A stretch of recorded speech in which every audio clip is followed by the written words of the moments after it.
할렐루야. 우리 좋으신 하나님의 크신 은혜와 평강이 오늘도 하나님 앞에 나와 예배한 우리 모든 성도들에게 함께 하시기를 축원합니다. 지난 한 주간 잘 지내셨습니까? 네. 이렇게 더울 수가 있나 생각하는 그런 시간들이었습니다. 더위로 인해서 건강에 어려움을 염려할 정도로 극한 폭염이 계속되고 있습니다. 우리 성도들의 건강이 염려되는 그런 계절인데요, 하나님께서 우리 해림의 모든 성도들의 건강과 안전을 지켜주시기를 축원합니다. 또 수해로 인해서 아직도 이재민들이 있고 고통하는 이들이 많이 있습니다. 이 시대에 아파하고 고통하는 이들을 위해서 또한 우리 그리스도인들이 함께 기도해야 할 줄 믿습니다. 힘들고 어려운 이 여름을 믿음 안에서 승리할 수 있는 우리 모든 성도들 되시기를 축복합니다. 우리 해림교회는 이 여름에 더욱 이열치열의 영성으로 더 뜨거운 마음으로 주님의 사역을 감당하고 있습니다. 오늘 시니어 영성학교 수료식을 했는데요, 지난주 얼마나 은혜로웠는지 모릅니다. 사진들을 한번 몇 장 준비해 보았는데 한번 보여주시면, 우리 어르신들이 시니어 성도들이 함께 성경 공부도 하고 또 찬양하고 함께 은혜를 나누는 참 복된 시간이었습니다. 사진을 한번 좀 보여주시겠습니까? 우리 함께 기념사진 찍은 거고요. 힘차게 보이시죠? 또 열심히 공부 소그룹 나눔도 했고, 또 우리 반장님께서 또 출석부를 또 부르시고 그랬습니다. 또 자장면하고 또 탕수육도 아주 맛있게 잘 먹어서, 특별히 우리 목회자들, 또 우리 재정부 교사들, 우리 장로님들 또 이렇게 함께 초대해 주셔서 풍성한 식탁을 나눴습니다. 은혜로운 참 시간이었습니다. 우리 학생들이 얼마나 말씀을 잘 들으시는지 오히려 제가 강의하면서 힘을 얻었고요, 우리 봉사자들께서 많은 은혜를 받으셨습니다. 또 마지막 시간에 서로 은혜 받은 내용들을 나누시는데 얼마나 감동이 되었는지, 매년 하면 좋겠다 이런 말씀들을 하셔서 여름에 어린이 성경학교 하는 것처럼 우리 시니어 영성학교를 우리 전통적인 프로그램을 해야겠다, 그런 생각이 들었습니다. 너무나 감사한 마음입니다. 시니어 영성학교를 하면서 우리 80세 이상의 어르신들, 성도들 뿐만 아니라 우리 모두의 나이듦에 대해서 생각을 합니다. 윌리엄 윌몬이라고 하는 사람이 목사님이 쓴 나이듦이 아름답다라는 책의 한 구절입니다. 그리스도인의 전 인생 주기, 은퇴, 노화, 질병, 사망을 포함한 모든 그리스도인의 전 인생 주기는 그 모든 시간에 걸쳐 하나님이 언제나 신실한 분임을 증언할 사명을 받았다. 우리는 직장에서 은퇴할 수 있지만 제자도에서는 은퇴할 수 없다. 교회는 성도가 인생 마지막 기간을 제자로서 살아가도록 훈련할 책무가 있다. 일반적으로 노화를 겪으며 고통스러운 시간을 만나지만 기독교 신앙은 노화의 기쁨과 고통을 확신과 소망으로 이겨나가도록 도와준다. 아멘이 되시죠? 네. 그래서 우리 영성학교에는 핵심 문장이 몇 개가 있었습니다. 1번을 한번 같이 읽어보실까요? 나이듦은 아름답고 거룩한 것입니다.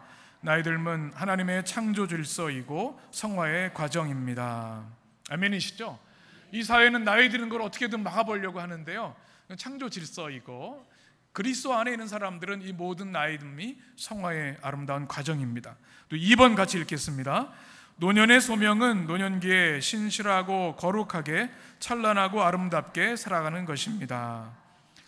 멋진 학교죠. 세 번째는 나이듦과 노년을 환대하고 환영하는 해림교회가 되어야겠다, 이런 비전을 나눴습니다. 그래서 아무 목적, 의미 없이 노년기를 보내는 것이 아니라 그리스도의 제자로서 주님 부르시는 그날까지 신실하고 아름답게 거룩하고 찬란하게 살아가는 우리 그리스도인들, 우리 크리스천, 우리 시니어 성도들이 되셨으면 좋겠습니다. 또 우리 모두는 나이를 먹습니다. 우리 교회 가장 최연소자가 로이인데요, 최로이. 그 아이도 나이를 먹습니다. 하루하루 나이를 먹어가고 있어요. 나이 먹지 않은 사람은 아무도 없지요. 그런데 그 모든 과정이 하나님 신 창조의 질서이고 또 주님을 닮아가는 성화의 과정이라는 것 기억하고, 우리 그리스도 안에서, 교회 안에서 아름답게 나이 드는 우리 모든 성도들이 되셨으면 좋겠습니다. 어린이 여름 성경학교가 어제 클라이막스 프로그램을 진행을 했습니다. 믿음으로라고 하는 주제로 진행이 되고, 이미 주일에는 공과를 계속해서 공부해 왔고요. 어제 프로그램들을 진행을 했습니다. 사진들을 계속 좀 보여주시면요, 아이들이 기념사진도 찍고 찬양하고 또 프로그램도 참여를 했습니다. 아이들이 행복한 웃음소리가 하루 종일 성전에 가득했습니다. 우리 부모님들이 또 얼마나 기뻐하시는지 모릅니다. 여선교회에서 열심히 또 아름다운 식사를 준비해 주셔서 잘 먹었고요. 우리 옥상에 워터파크를 개장을 했습니다. 우리 남선교회에서 이 햇빛 가리개도 해주시고 해서 아이들이 신나게 놀고 또 행복한 시간들을 보냈습니다.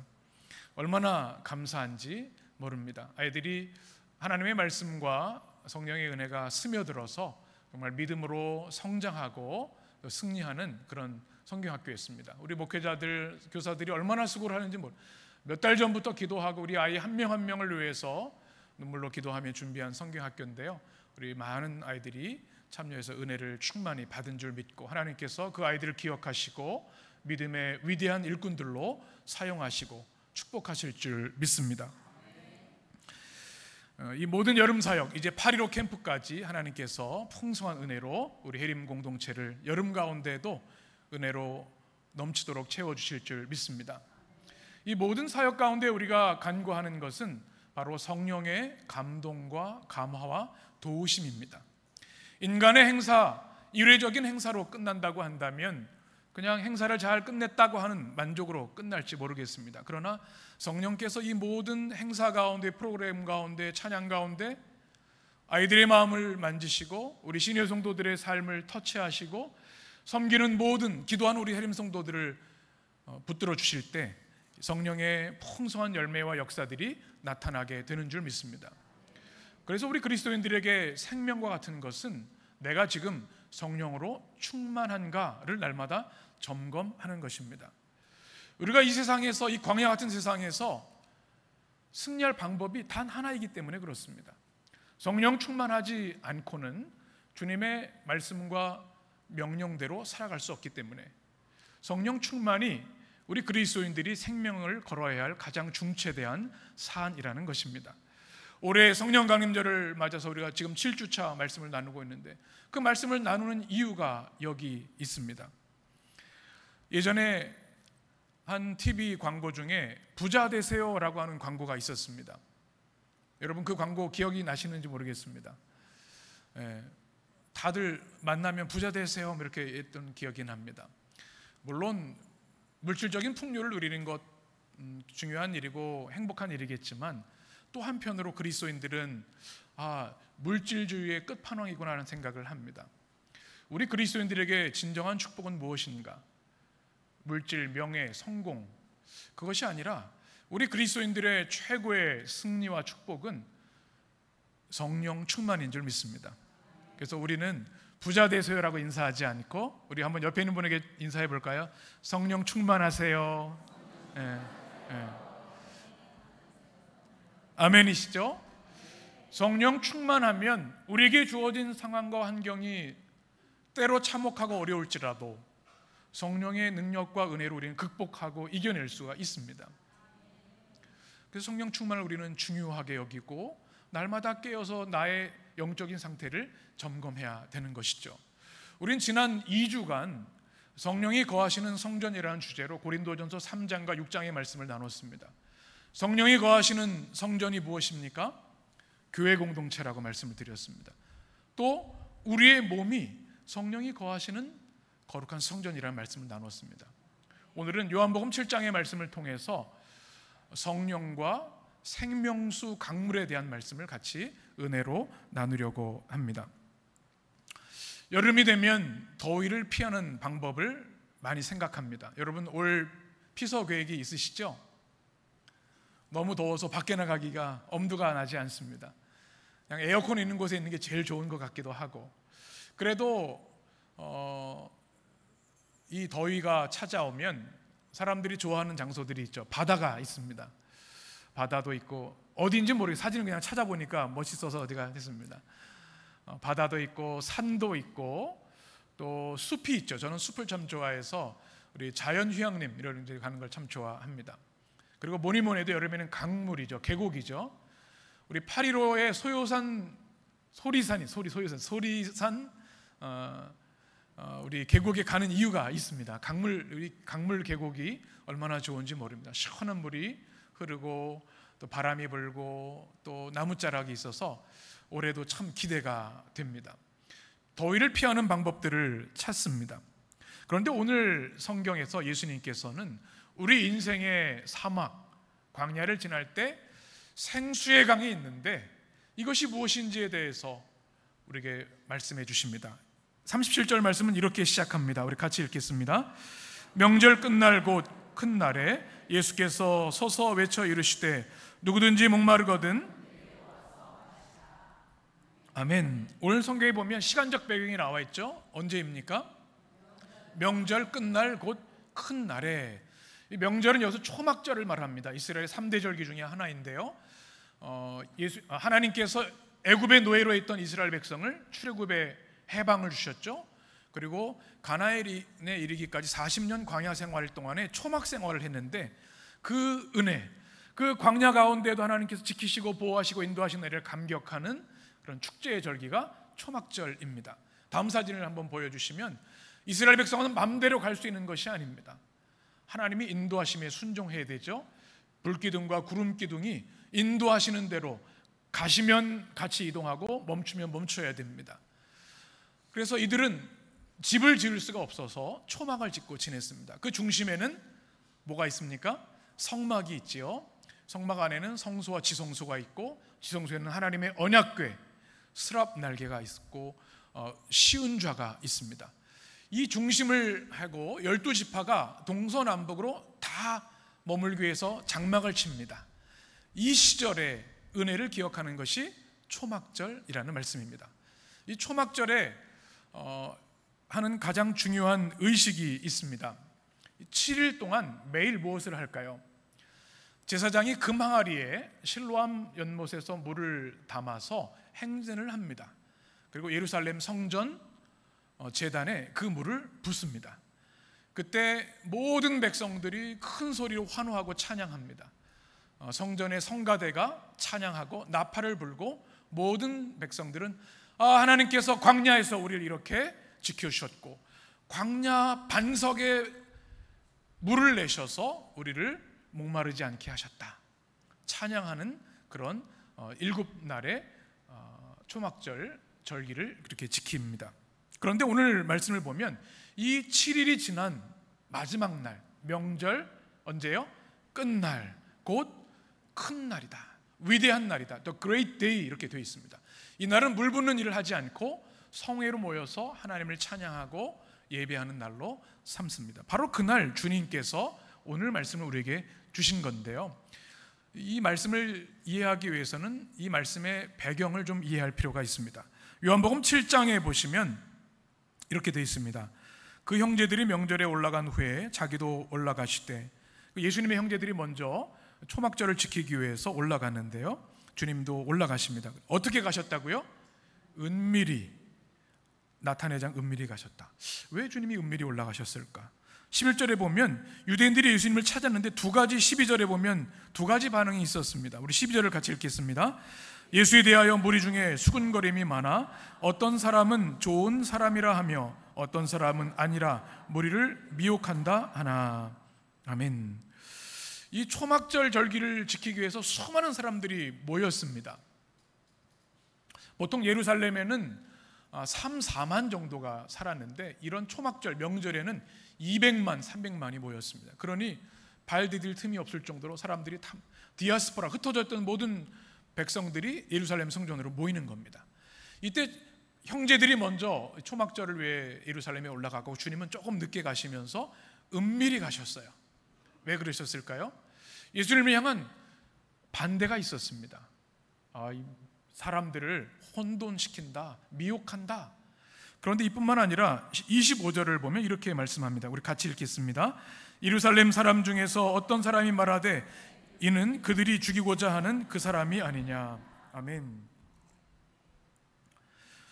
누가 주님을 죽이려고 했을까요? 바로 유대 종교 지도자들이었습니다. 예수님의 그 놀라운 말씀들, 기적, 또 치유의 역사들로 인해서 수많은 사람들이 주님을 추종하고 칭송했습니다. 위기감을 느낀 사람들은 기존의 유대 종교 지도자들이었습니다. 눈의 가시였습니다. 성전 또 지도자들을 비판하는 겁니다. 어떻게 하면 죽일까? 이것이 혈안되어 있는 그들의 모습이었습니다. 바로 이런 모습 때문에 주님께서 은밀히 예루살렘으로 들어가신 거죠. 그런데 오늘 우리가 읽은 본문 말씀은 주님이 완전히 노선을 바꾸십니다. 37절 말씀 같이 읽습니다.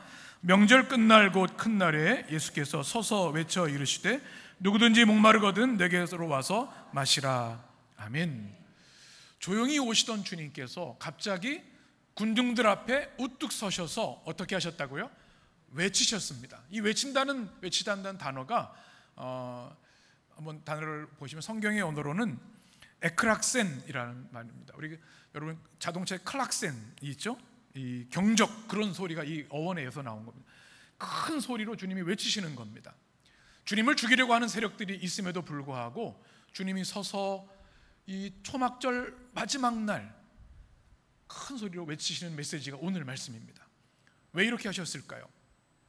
주님을 죽이려고 하는 이들이 도처에 도사리고 있는데 이제는 주님의 때가 됐다고 하시는 것을 아시고 이 목숨을 걸고 전해야 할 메시지를 우리에게 들려주시는 겁니다. 그 메시지가 뭔가 하면 바로 성령에 대한 말씀이었습니다. 오늘 주님이 하시는 두 가지 말씀인데요, 우리 첫 번째, 우리 자막을 같이 읽겠습니다. 누구든지 목마르거든 내게로 와서 마시라. 아멘. 37절 말씀이 바로 이 말씀이죠. 큰 소리로 외쳐서 하시는 말씀이 뭐냐면 누구든지 목마르거든 내게로 와서 마시라 말씀하는 겁니다. 사람들이 다 들을 수 있도록. 주님이 왜 이 말씀을 하시는 걸까요? 예수님이 생수 장사를 하시는, 사업을 하시는 게 아닙니다. 왜 이 말씀을 하시지? 초막절 마지막 날 다음 성회로 모이는 날, 이 날은 뭐가 없다고요? 물 붓는 의식이 없는 날입니다. 그들이 실로암 물가에서 가져오는 모든 물이 잠시 목마름을 해결할 수 있는 위로가 되지만 사실은 예수님께서 참된 생명수의 원천시라는 것을 오늘 말씀을 통해 선언하고 계신 겁니다. 특별히 목마르다고 하는 단어에는 아주 강렬한 의미가 담겨 있습니다. 목마르다, 물 마시고 싶다 이 정도가 아니라 물을 마시지 않으면 죽을 수밖에 없는 고통스러운 타는 목마름을 말하는 겁니다. 여러분 목마름을 경험해 보신 적이 있으시죠? 특별히 요즘 이 폭염 가운데 이 목마름이 얼마나 힘든지 몰라요. 저는 이 목마름 생각하면 늘 군대 생각이 납니다. 삼상원학교에서 행군할 때 얼마나 목마른지, 수통에 물이 다 떨어져 가면요 마실 물이 없어요. 그러다가 만난 강물 생각을 하면 강물을 막 마셨던 기억이 있습니다. 평소 같으면 이거 박테리아 있는 거야 그러면 안 먹을 텐데 목마르니까 어쩔 수가 없어요. 벌컥벌컥 마시는 겁니다. 스리랑카 선교 왔던 때가 기억이 납니다. 물 부족으로 마실 물이 부족하고요, 샤워는 생각도 못합니다. 얼마나 목말랐는지 그 고통을 지금도 기억을 합니다. 주님은 여기에서 목마른 자들아 다 내게로 오라 말씀하십니다. 이것은 육체적 목마름, 정서적 목마름도 포함합니다. 우리는 사랑받고 또 관심을 받고 케어받고 싶은 목마름이 있죠. 정서적인 목마름이. 또 하나는 우리 죄의 문제를 해결하고 싶고 구원과 영생에 대한 목마름이 있습니다. 하나님에 대한 목마름, 영적인 목마름이 있습니다. 이 모든 목마름을 가진 자들 다 내게로 오라, 내게로 와서 마시라 이렇게 말씀하시는 것입니다. 이 말씀은 목숨을 걸고 하시는 말씀이었습니다. 듣는 사람들 입장에서 이게 무슨 말이지? 그럼 자신이 메시아라는 말씀인가? 자칭 메시아라는 사람들, 신성모독으로 예수님을 죽이려고 하는 사람들이 있는데도 불구하고 주님은 이 진리를 선포하고 계신 겁니다. 사랑하는 여러분, 이 주님의 말씀이 여러분에게 가슴에 새겨지고 아멘이 되시기를 축원합니다. 우리 인생에는 많은 목마름들이 있습니다. 사람이 채워줄 수 없고 우리 주변의 환경들이, 조건들이 채워줄 수 없는 목마름이 있습니다. 신음하는 이들이 많이 있지요. 그 모든 이들을 향해 주님은 내게 와서 마셔라, 내게 주는 물을 마셔야만 그 목마름이 해결될 수 있다 말씀하시는 거죠. 여러분, 교회 안에 있는 사람들뿐만 아니라 교회 밖에 있는 이들도 많은 목마름, 영적 목마름들이 있습니다. 오무 교회가 온다라는 책 제가 지난주에 소개해드렸는데요. 그 책 내용 중에 Fresh Expressions라는 표현이 있습니다. 한번 다음 사진을 보여주시면, 이것은 영국의 국교회 성공회이고 감리교회에서 교회 밖에 있는 unchurched people이라고 합니다. 교회 밖에 있는 사람들을 어떻게 교회로 이끌 것인가, 선교적 문화 운동을 하는 겁니다. 그러기 위해서 필요한 게 뭐냐면 우리 교회에 대한 표현을 신선하게 해야 된다는 겁니다. 교회 밖에 있는 사람들이 바라보는 교회의 이미지, 또 이것을 바꾸지 않으면 그들이 교회에 나오기가 쉽지 않다는 겁니다. 그래서 우리 교회 공동체가 얼마나 귀하고 아름다운 것인지 신선한 표현을 위해서 하는 게 선교적이에요. 교회는 모든 것, 교회 밖에 있는 사람들을 초점을 맞춰야 되고 상황에 대해서 교회가 잘 이해해야 된다는 겁니다. 그리고 교회의 본질에 대해서 우리가 말할 수 있어야 되고, 가장 중요한 게 뭐냐면 영성 형성 지향이라, 우리 영성학교 할 때 spiritual formation 이런 말 쓰는데 이겁니다. 교회 밖에 있는 이들이요 영적으로 목말라 있다는 겁니다. 그래서 특별히 이 오목교회에서는 젊은 시대의 사람들도 이 목마름을 가지고 있고, 이 목마름이 교회에 나와서 하나님의 말씀을 들으면 목마름이 해소될 텐데 그들을 어떻게 교회로 이끌어갈 것인가 고민하고 또 선교적 활동을 해야 한다는 이야기를 합니다. 우리 인생의 목마름을 가진 이들이 참 많습니다. 어떻게 해야 되죠? 우리처럼 우리에게 생명수 강물을 주시는 주님께 그들을 인도해야 되는 줄 믿습니다. 요한복음 4장에서 주님이 이렇게 말씀하십니다. 같이 읽겠습니다. 예수께서 대답하여 이르시되 내가 주는 물을 마시는 자는, 내가 주는 물은 그 속에서 영생하도록 솟아나는 샘물이 되리라. 아멘. 사마리아 여인에게 주신 말씀이죠. 우물가에서 물 달라고 마셨을 때 그들이 목마르지 않는 물을 갈망하는 그 여인을 보셨습니다. 유대인 남자가 사마리아 여인을 상종하지 않는 관습을 깨시고 그 영혼을 위해 주님은 그곳에 가셨고요, 목마르지 않는 물 내게로 와서 마시라고, 영생하도록 솟아나는 샘물이 내게 있다고 말씀하신 겁니다. 이 여인은 남편이 5 있었지만 지금 남편도 자신의 남편이 아니라고 하는 것, 세상의 것으로 만족을 누리려고 했지만 그 목마름이 채워지지 않은 것을 그는 체험을 했고, 주님을 통해 내가 그리스도를 만났다, 나에게 영원한 목마름을 해결해 주시는 그 주님을 만났다 선언하는 사람으로 변화되는 역사를 주셨죠. 우리 인생의 목마름에도 우리 주님만이 우리 인생의 목마름을 해결해 주는 주님이신 줄 믿습니다. 두 번째 주님의 말씀은 이렇습니다. 우리 같이 읽겠습니다. 나를 믿는 자는 그 배에서 생수의 강이 흘러나오리라. 아멘. 38절 말씀을 보게 되면 나를 믿는 자는 이라고 하는 말씀으로 시작을 하십니다. 주님을 죽이려 하는 이들에게 이제는 아주 직설적으로 나를 믿어야 된다 라는 말씀을 하시는 겁니다. 나를 믿는 자에게는 이런 놀라운 축복이 있는데 무엇입니까? 그 배에서 생수의 강이 흘러나온다. 실로암 물가에서 물을 붓는 그 물이 아니라 내면 깊은 곳에서 흘러나오는 생수가 나에게 있다, 이렇게 말씀하시는 겁니다. 특별히 이 흘러나온다라고 하는 단어는 넘쳐 흐른다는 뜻입니다. 차고 넘친다는 뜻이고요, 중요한 것은 어디서 나오는다고요? 그 배에서. 이 배라고 하는 코알리스라는 단어는 우리의 그 배입니다. 여러분 배 다 있으시죠? 또 벨리라고, 이게 우리 삼겹살 할 때 그 벨리입니다. 배가 풍풍할 때 이 배입니다. 그런데 여기에는 영적인 의미가 있습니다. 우리 내면에 가장 깊은 시면이라는 뜻을 가지고 있습니다. 그러니 우리가 배부르고 맛있는 거 먹으면 잠깐 기쁘고 만족스럽지만 그것이 아니라 우리 인생에 타는 목마름, 존재적인 목마름, 영적인 목마름은 우리 내면 깊은 곳에서부터 샘솟아 오르는 생수로만 만족할 수 있다는 주님의 말씀입니다. 성령의 이름과 같이라고 말씀하면서 스가랴 14장 8절의 말씀 우리는 기억합니다. 그날의 생수가 어디서 솟아납니까? 예루살렘에서. 성전이고 하나님의 임재 가운데서 나온다는 말씀입니다. 에스겔 47장 9절에 보면 이 강물이 이르는 곳마다 번성하고요, 되살아나는 일들이 생각나는 겁니다. 생수가 어디서 나오냐면 하나님의 성전 예루살렘, 또 하나님의 성소에서 흘러나온다고 하는 말씀입니다. 그 성소가 누구라고 말씀하시는 거예요? 바로 나다.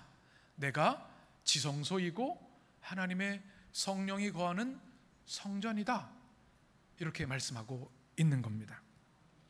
우리가 왜 예수님을 믿어야 합니까? 바로 주님으로부터만 이 생명수 샘물을 마실 수 있기 때문에 그렇습니다. 초막절 마지막 날, 물을 붓지 않는 성회의 날, 주님은 너희들이 이제 더 이상 초막절에 물을 부을 필요가 없다.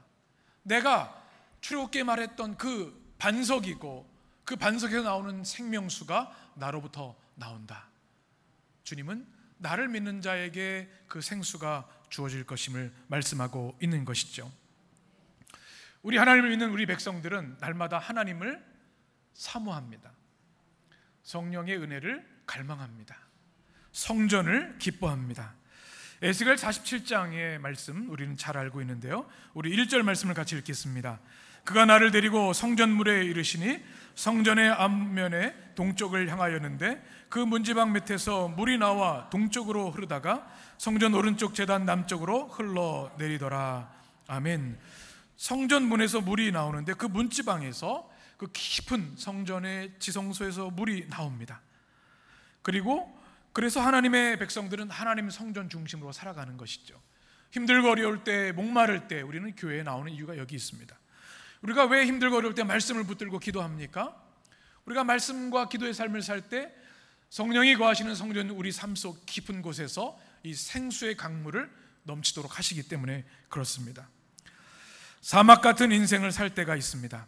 그때 출애굽기 17장에 보면 이렇게 우리에게 말씀해 주십니다. 광야에서 생명을 얻는 방법, 우리 6절의 말씀 같이 읽습니다. 내가 호렙산에 있는 그 반석 위 거기서 내 앞에 서리니 너는 그 반석을 치라. 그곳에서 물이 나오리니 백성이 마시라. 모세가 이스라엘 장로들의 목전에서 그대로 행하니라. 아멘. 목말라서 죽을 것 같은 백성들이 불평했을 때 주님은 그 반석을 쳐서 모세를 통해 반석에 나오는 생수를 마시게 하셨습니다. 그 반석이 누구라고 하는 말씀이에요? 요한복음 7장은 그 반석이 바로 생수, 영원한 반석, 나 그리스도다. 그러니 나를 믿고 믿음을 인해서 그 깊은 배에서 나오는 생수의 강을 마시라는 주님의 말씀입니다. 이것이 우리에게 주는 복음인 줄 믿습니다. 사막에서 사는 유일한 방법은 물 있는 곳에 가는 것입니다.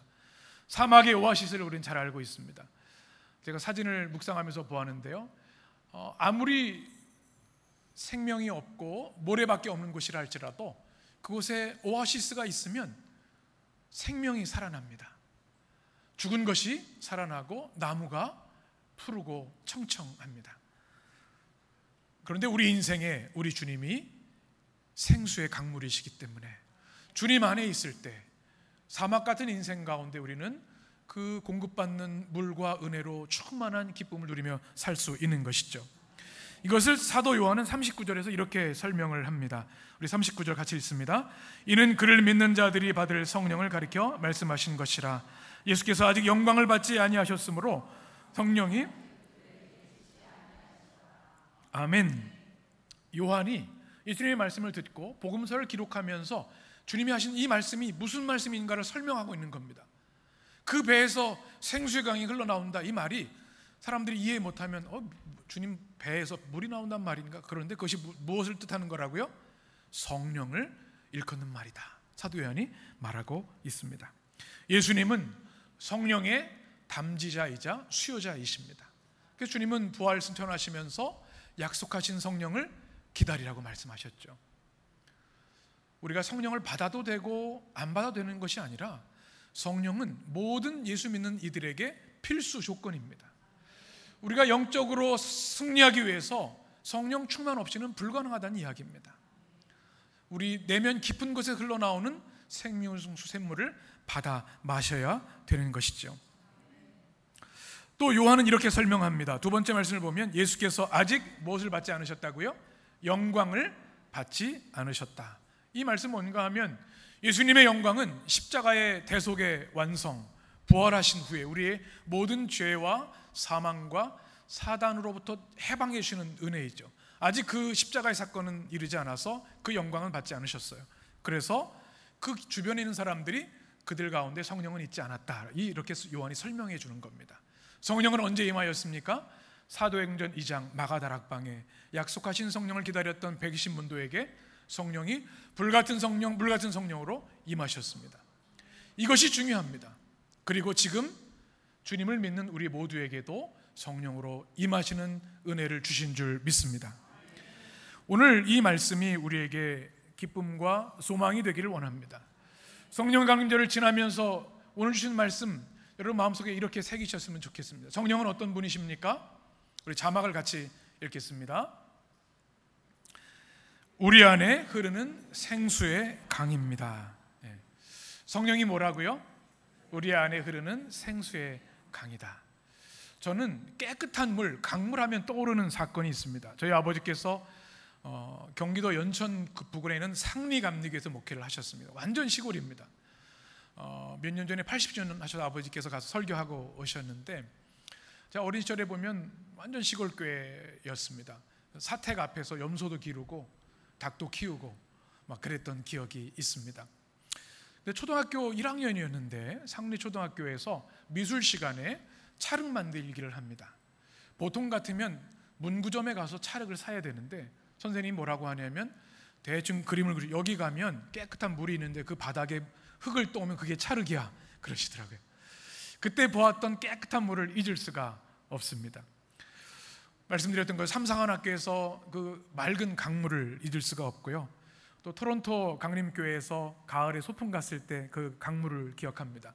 상류 지역에 막 연어들이 바닥에 누워 있어요. 이제 물이 거의 없으니까 잡으면 될까요, 안 될까요? 네, 불법입니다. 네, 잡으면 안 돼요.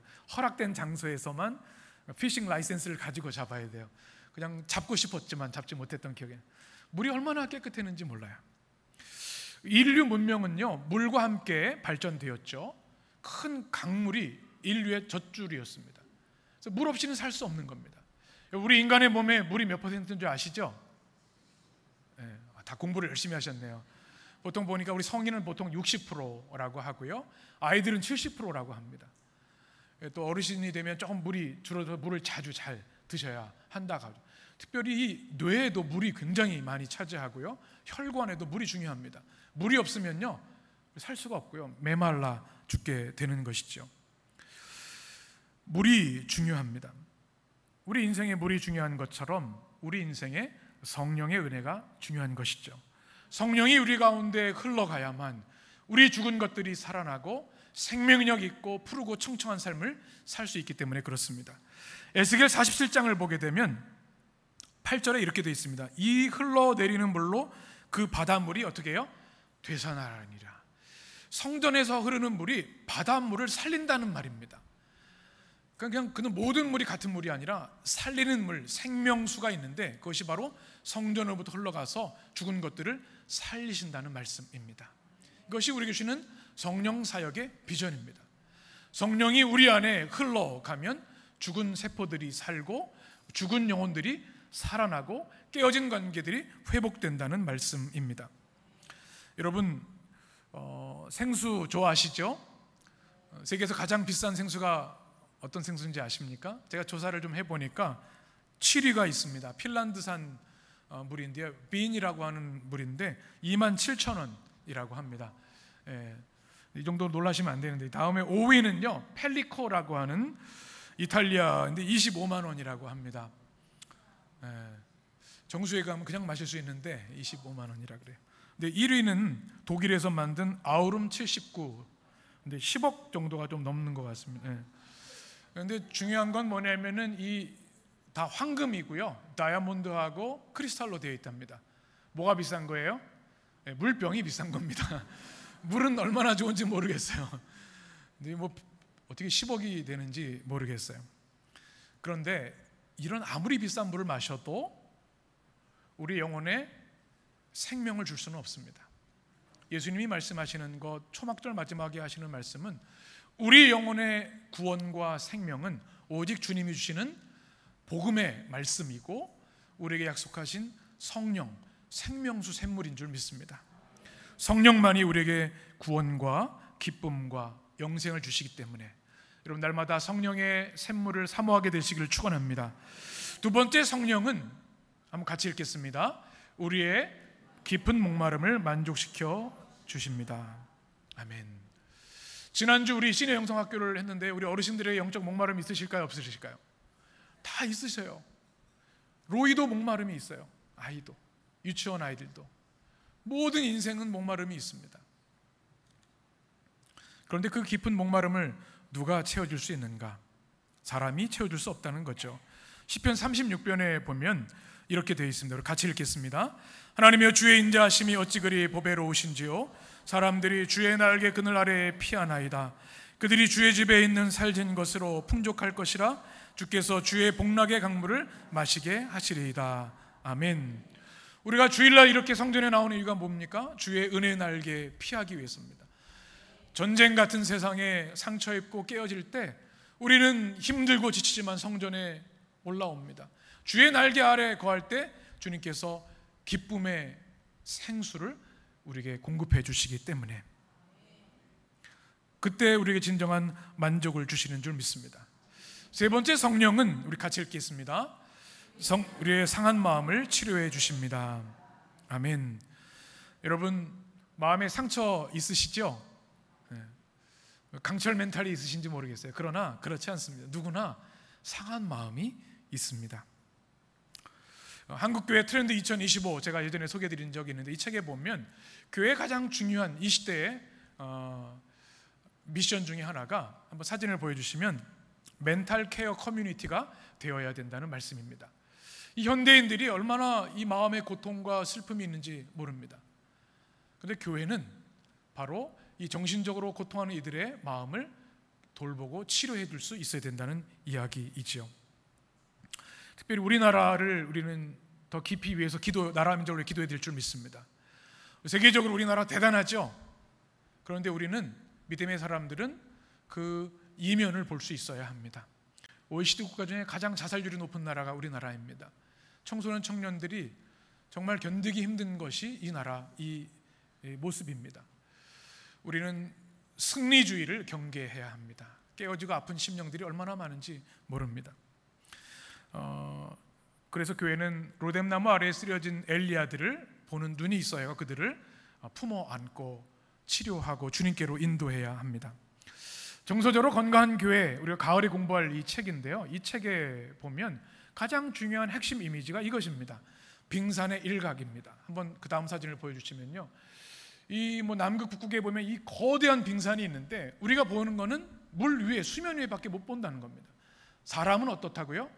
우리가 보지 못하는 이 90%가 있다는 겁니다. 이것이 바로 그 배에서 생수의 강이 흘러나오리라는 그 깊은 심연, 내면입니다. 이때까지 피터 스카지로 목사님은 교회가 하는 모든 프로그램들, 제자 훈련들이 이 깊은 90%를 터치하지 못했다고 하는 이야기를 하면서 우리의 깊은 영적인 목마름, 상처, 고통, 신음을 주의 복음으로 품어야 한다고 하는 이야기를 합니다. 시편 34편에 보게 되면 주님은 이렇게 말씀하십니다. 같이 읽겠습니다. 여호와는 마음이 상한 자를 가까이 하시고 중심으로 통회하는 자를 구원하시는도다. 아멘. 우리는 마음이 상한 자들을 품고 기도해야 될 줄 믿습니다. 그리고 그 상한 마음을 깨어진 영혼들을 주님은 기뻐하시고 치료해 주십니다. 성령의 역사입니다. 에베소서 3장 16절에 보면 이렇게 말씀하죠. 같이 그의 영광의 풍성함을 따라 그의 성령으로 말미암아 너희 속사람을 능력으로 강건하게 하시오며. 아멘. 에베소 성도들을 향한 한 가지 기도는 속사람을 강하게 하는 겁니다. 겉사람들은 다 화려하고 아무 문제 없는 것 같아요. 그런데 속은 깨어지고 썩어 문드러진 영혼들이 많다는 겁니다. 그래서 바울은 에베소 교회 성도들을 향해서 무슨 능력으로? 성령의 능력으로 속사람을 강건케 해주십시오. 이 시대에 우리의 기도가 되어야 될 줄 믿습니다. 우리가 사랑하는 가족들, 아이들, 또 부모님들, 중보기도자들, 그들의 영혼이 겉으로 보기에는 괜찮아 보이지만 빙산의 일각처럼 90% 깨어지고 상한 심령들, 주님 성령의 능력으로 치료해 주시고 주님 강건케 하여 주옵소서. 이것이 우리의 기도가 되어야 할 줄 믿습니다. 에스겔 47장 성전 문지방에서 나오는 물의 비전은 이렇게 결론을 짓습니다. 우리 12절 같이 읽습니다. 강 좌우 가에는